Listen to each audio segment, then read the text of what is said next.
What's up, bros and hoes, whatever floats you go? It's Relentless here, bringing you yet another Division build video. But if you would be so kind to smash that like button, ground and pound that sub button if you happen to be new, and then reach up there, fondle that bell, and turn on post notifications, so that way you know each and every time a video is uploaded or a stream goes live. Now, before we hop into the details of the build, I'm going to send you over to some gameplay, and then I'll catch you guys and gals back here in just a moment.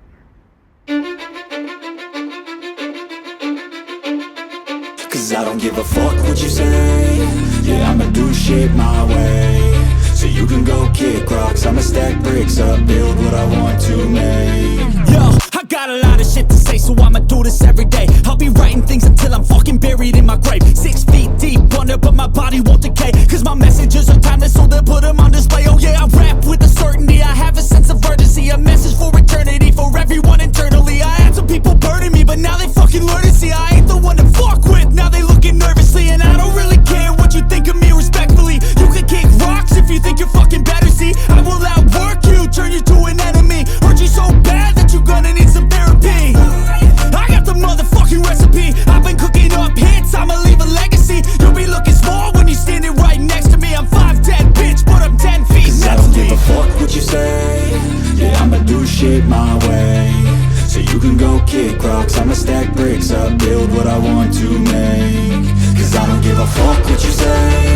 Yeah, I'ma do shit my way. So you can go kick rocks, I'ma stack bricks up, build what I want to make. Yeah, I'ma do it my way.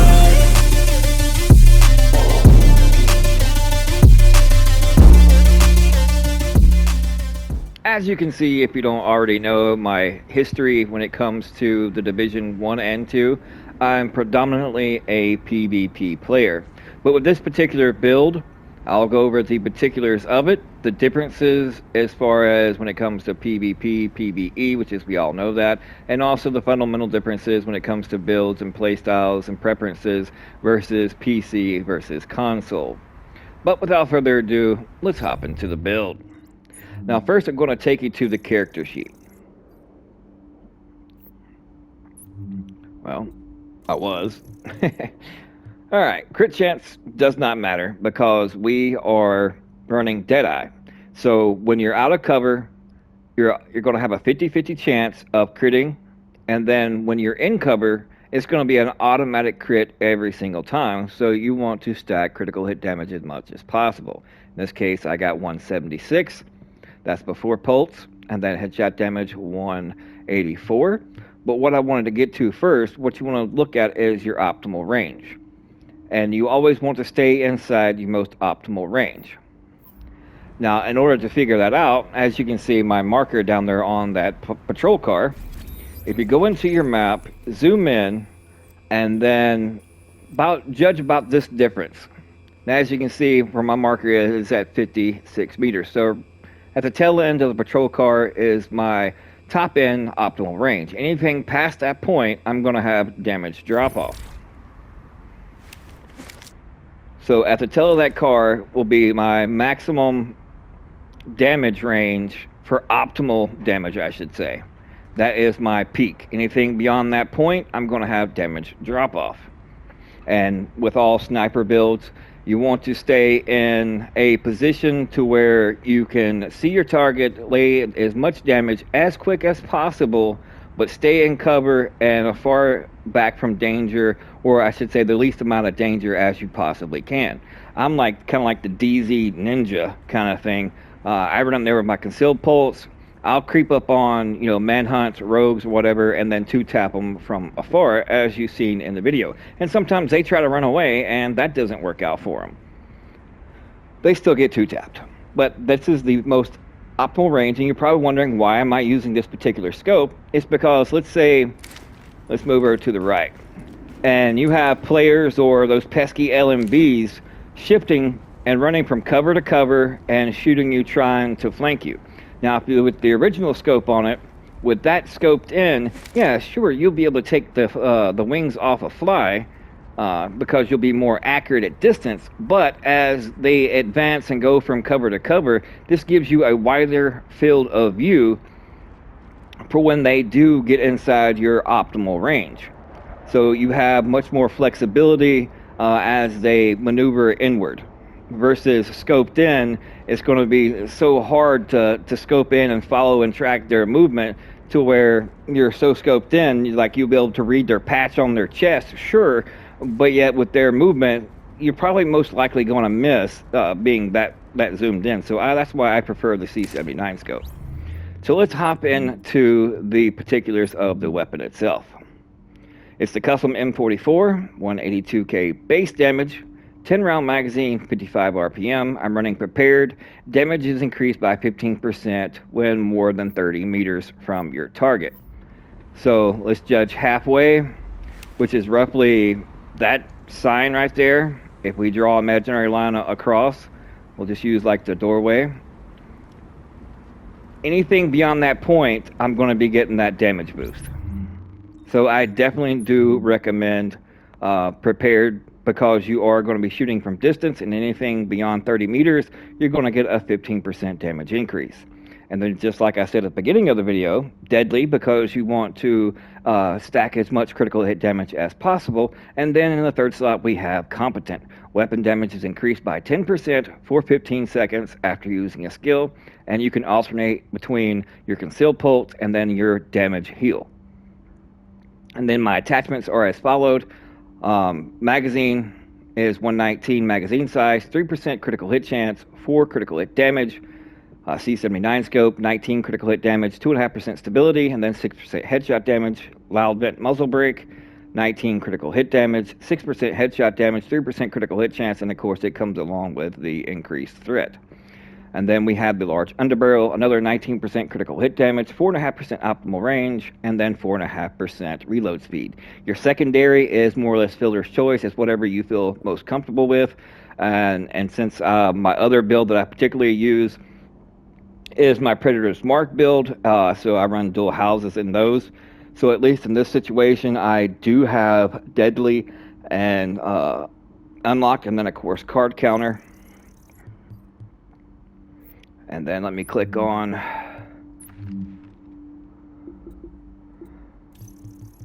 and I got 41% critical hit chance, and that is before my pulse.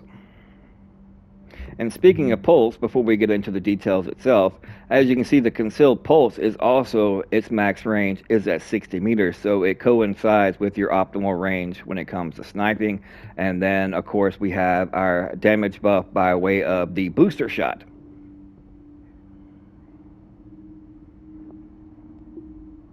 Now the talents that I particularly use with this build, because predominantly I'm solo, if I just want to go in there and mess around trying to snipe from afar. So I use Adrenaline. Medkit now gives 7 seconds of immunity from status effects, whether it be from cleaners trying to set you on fire, or with flame grenades, any kind of status effect, the sky's the limit. If I could run triage, but 9 times out of 10, being on a marksman rifle build, you're not going to get any benefit from triage, because you're going to be farther back from your group than what triage is actually going to benefit you. Now my next one is use a medkit during low health to increase damage resistance by 20 seconds for 10 seconds. And this is also predominantly on my Predator's Mark build as well. So it's kind of like interchangeable. But you could use whatever perks that you so do desire. It all depends on personal play style. I try to make it to where it's versatile, whether I'm in a group or a solo. And then also we have strike back, reach low health to reduce active skill cooldowns by 20%.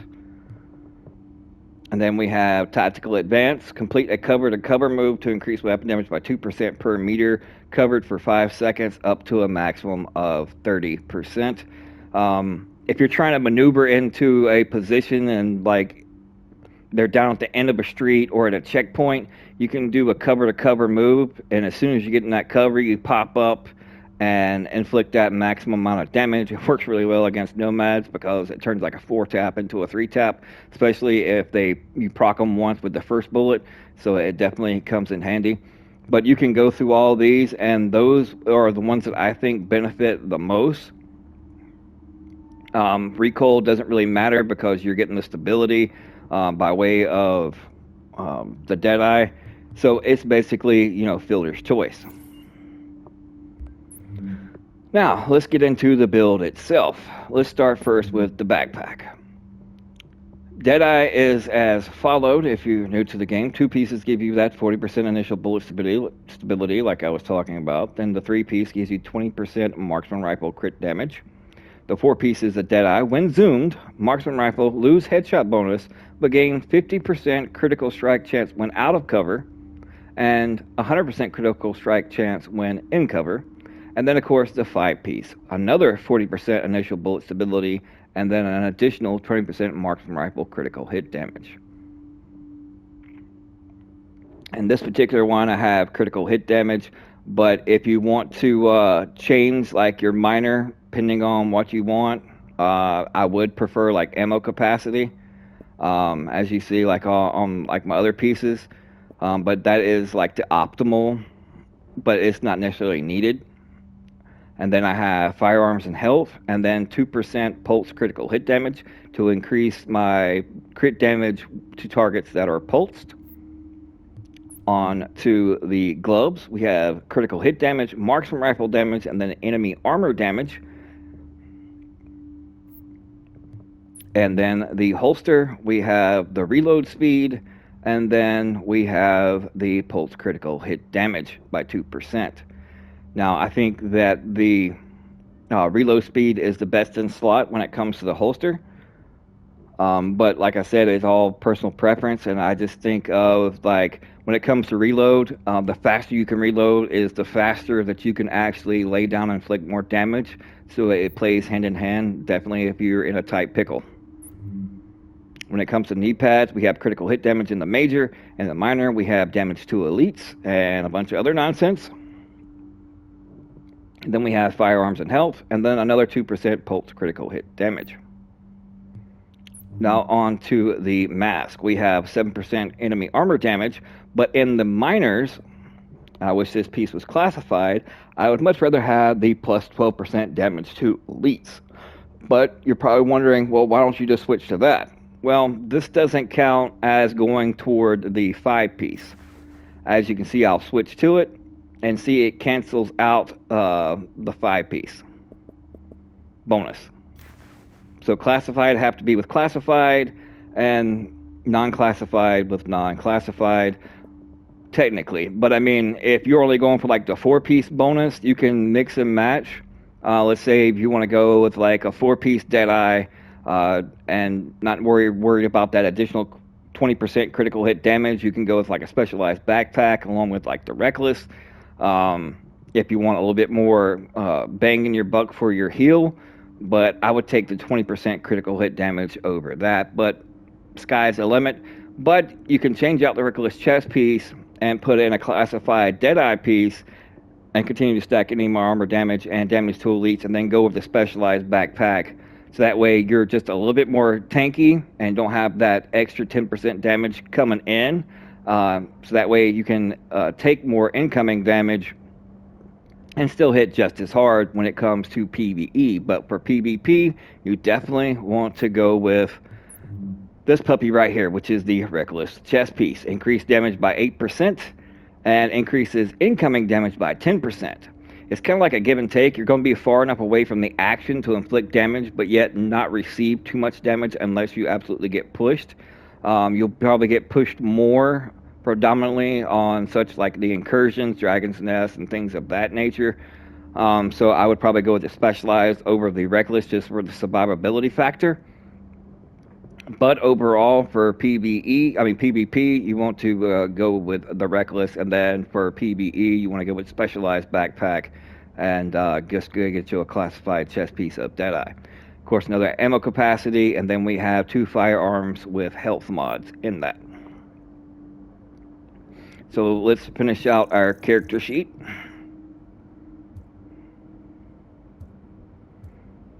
So we have a total of 21% enemy armor damage and a 16% damage to elites. You could get that up to 22% damage to elites, but I'm missing that damage to elites off my mask.